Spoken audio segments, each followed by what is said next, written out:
Weer eens goeiemiddag en welkom by aflewering nummer 2 oor die vraag, wat is die evangelie van Jesus Christus?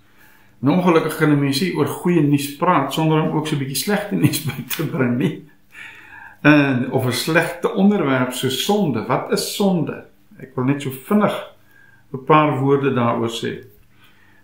Ons moet verstaan dat sonde, Bybels gesproke, is nommer 1 nie 'n klompie goed wat jy doen of nie doen nie.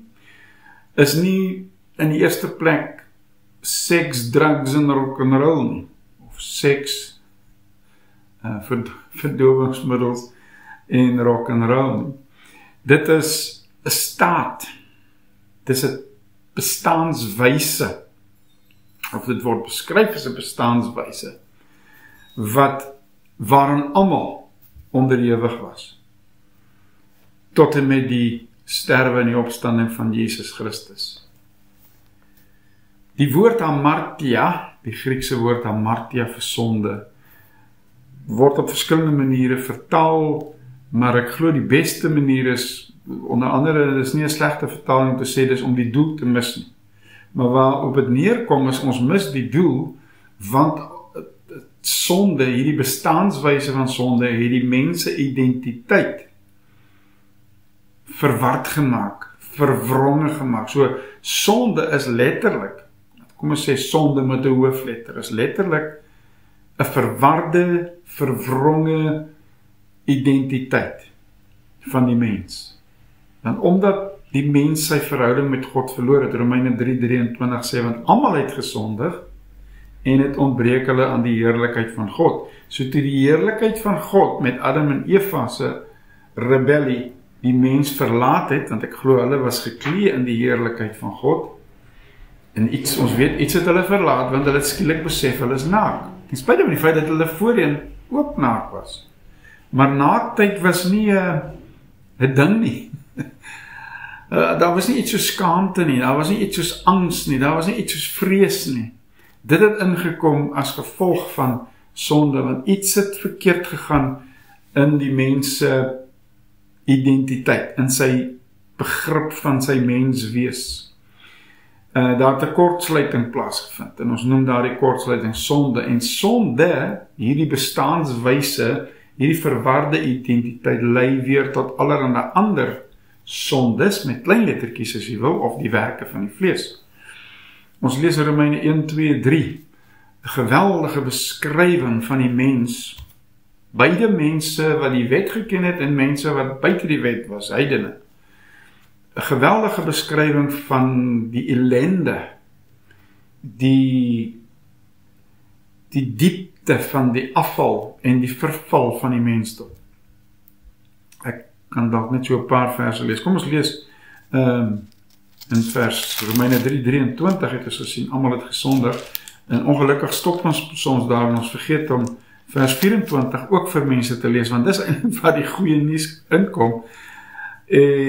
Want almal het gesondig en ontbreek aan die heerlikheid van God, vers 24, en hulle word deur sy genade sonder verdienste. Halleluja, geregverdig deur die verlossing wat in Christus Jesus is. En dis waaroor ek eintlik wil praat, maar ons kan nie anders as om net eers vinnig 'n bietjie definisie in 'n duidelikheid te bring oor wat sonde nou eintlik is nie. So hierdie verwronge identiteit maak dat die mens leef in angs en spanning, met skaamte, dinge gebeur, en selfs die wet kan ons nie verlos daarvan nie. Kom ons kyk wat sê Paulus vir die Jood, of vir die Jode. Nadat hy beskryf het hoe sondig die heidene is, en wat hulle alles aanvang, dan vra hy, wat dan? Het ons enige voorrang? Dit is ons die Jode, in hierdie geval. Hoegenaamd nie, want ons het tevore al Jode sowel as Grieke beskuldig, dat hulle almal onder die sonde is. En dis die hele punt van Romeine 1, 2 en 3. Ek gee nou sommer vir jy vinnig baie belangrike stukkie inligting rondom Bybelstudie. Jy kan nou al jou preke uit Romeine 1, 2 en 3 gaan maak en sê hoe sondig die mensdom is, maar jy mis die punt wat Paulus daar probeer doen in hierdie, dit lyk amper soos 'n dialoog wat hy met of 'n ware opponent het, of 'n denkbeeldige opponent. Maar hy wil hierdie punt maak dat almal is in 'n drukgang. Soos almal in hierdie doodloopstraat van sonde, of jy nou die wet het of nie. Soos geskrywe is, daar is niemand regverdig nie, selfs nie een nie. Daar is niemand wat verstandig is nie, daar is niemand wat God soek nie. Hulle het almal afgewyk, saam met hulle ontaard. Hierdie verwarde identiteit.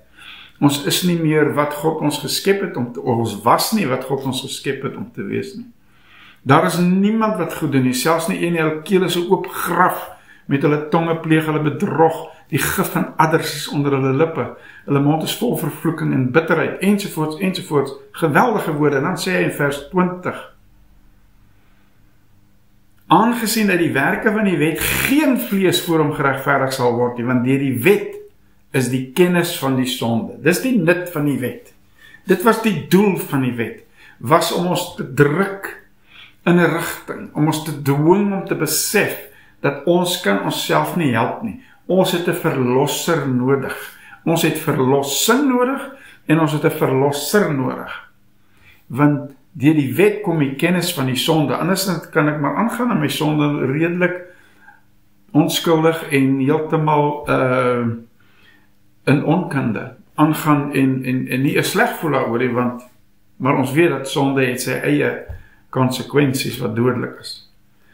Vers 21, maar nou is die geregtigheid van God geopenbaar sonder die wet, terwyl die wette en die profete wel daarvan getuig. Ek is in versoeking om uit te brei daarop, maar ek gaan nie, want ek wil hierdie boodskapies kort. So, daar's hoop.